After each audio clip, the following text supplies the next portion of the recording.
با نزدیک شدن سال نوی تحصیلی 2025-2026 مسئولین ساحه معارف ناحیه شهر نو کارهای تعمیری جاری و کپیتالی را در مؤسسه های تعلیمی وسعت می‌دهند. هدف به آن روانه کرده شده است که برای محصلین و آموزگاران شرایط خوبی تعلیم و تربیت فراهم آورده شود. عین زمان در ناحیه شهر نو 61 مؤسسه تعلیمی فعالیت می‌کند که از این تعداد 56 مؤسسه تحصیلات عمومی، یک مکتب اینترنت جمهوریوی، یک آسایشگاه بچگانه قره‌طاق، دو لیسه خصوصی و لیسه دولتی برای خوانندگان بالیاقت ارزی وجود دارند. جریان کارهای تعمیری در قسمی از مؤسسه‌های تعلیمی به اتمام رسیده، مرحله جابجاگذاری اشیا و عیانیت‌های تعلیمی ادامه دارند. رنگوبار داخل و بیرون بنا، صنفخانه‌های تعلیمی و دیگر انشاءات یاری رسان، عوض عیانیت‌های تعلیمی فرسوده شده، مجهزگردانی کابینت‌های فنی با لوازمات خوانش و قبول حجت‌های کودکان به صنف یکم از جمله چاره‌بینی‌های آمادگی مؤسسه‌های تعلیمی به سال نوی تحصیل میباشد.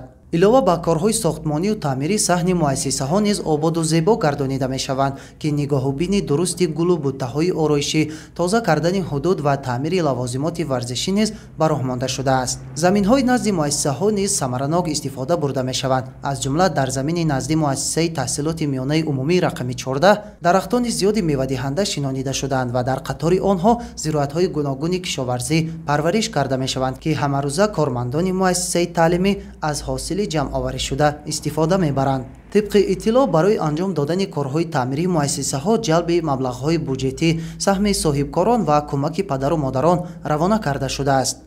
ما امروز علاقه 26 صنفخانه و یک تالار ورزشی و تالار فرهنگی، راهروهای مؤسسه و گرد و بینای مؤسسه را از تعمیر جاری برآوردیم. مؤسسه ما برای سال تحصیلی 2025-2026 آماده است. ما اهل کلکتیو آموزگاران مؤسسه کوشش به خرج می‌دهیم که خوانندگان را در سال تحصیلی 2025-2026 با یک روحیه بلندی و تندرستی در راه علم آموزی، تعلیم و تربیت نماییم. مینه‌داری خود و تمام آموزگاران ناحیه را به اساسگذاری صلح و وحدت ملی، پیشوای معظم ملت پرزیدنت جمهوری تاجیکستان محترم امامعلی رحمان می‌رسانم که امروز با دستگیری و غمخوری‌های جناب عالی ساحه معارف روز از روز رشد یافته ایستاده است.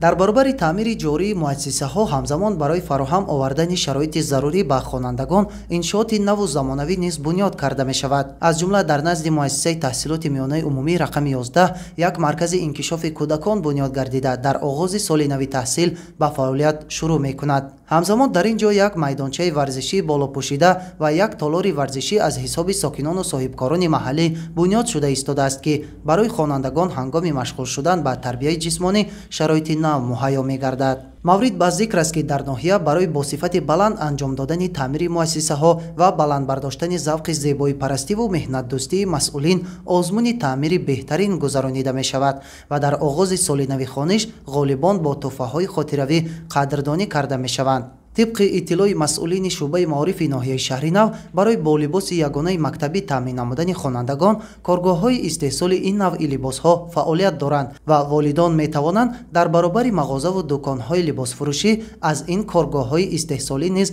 لباسی به فرزندشان موافق را خریداری نمایند. گذشتن به نظام بهاگذاری 10 بله نوگانی در ساحه معارف مملکت در سال تحصیلی 2025-2026 است. این نظام قبلا در مؤسسه‌های تعلیمی انتخاب شده از شهر و ناحیه‌ها به راه مانده شده بود. بعد خلاصه‌ها اکنون در همه مؤسسه‌های تعلیمی این نظام بهاگذاری جاری کرده می شود. حالا آموزگاران مؤسسه‌های تعلیمی ناحیه شهر نو طرز پیشبرد فعالیت را توسط این نظام آموخته ایستادند تا در روند تعلیم از آن به طور ضروری استفاده برند.